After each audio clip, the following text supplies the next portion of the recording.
In Project 1, you're going to have to open and close files and or pipes, and also possibly duplicate, well, not possibly, you will have to duplicate an open file from one file descriptor to another. So let's talk about what file descriptors are and how they translate through the operating system to actual files or pipes. We did this in today's class, but this video might help solidify some of those concepts.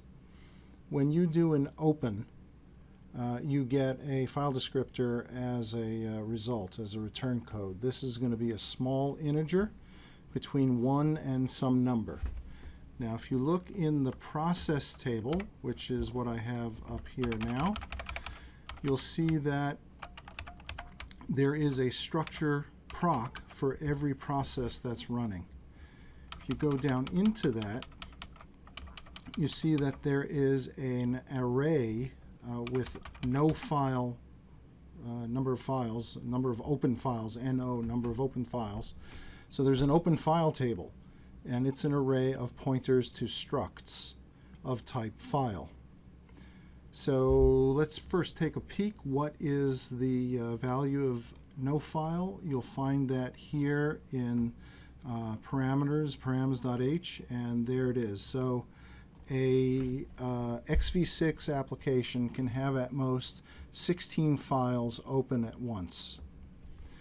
So 16 is the number of file struct pointers in OFile. So what does a file look like? Well, here's that over here.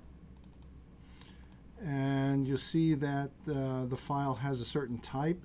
Maybe it's empty, it's doing nothing, or it is a pipe, or it is an inode. Inode is the ancient name for everything that there is to know about a file.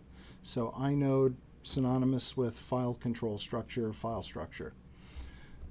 You'll see here a reference count for the number of times this file is open. Remember that when you do a fork from an open file, you'll find that now both processes have the file open. Since they refer to the same file, you'll need to have a reference count. Is it open for reading? Is it open for writing? If it's a pipe, a pointer to a pipe structure. If it's an actual file, it is a pointer to an inode structure. Here is the offset, the cursor at which either the next read or the next write is going to take place. Now notice that that's part of a file struct, and a file struct is in the process control block, unique for each process. So to recap,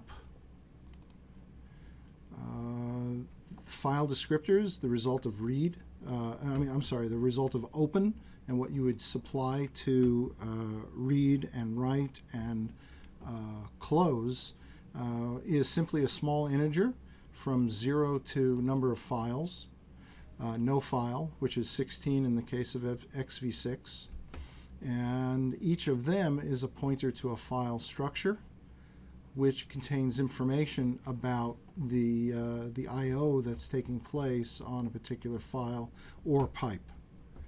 Now remember that file descriptor 0 is standard input, file descriptor 1 is standard output, the equivalent of cout, and file descriptor 2 is the equivalent of cerr or standard error stderr, standard error output. Okay, that's enough for now.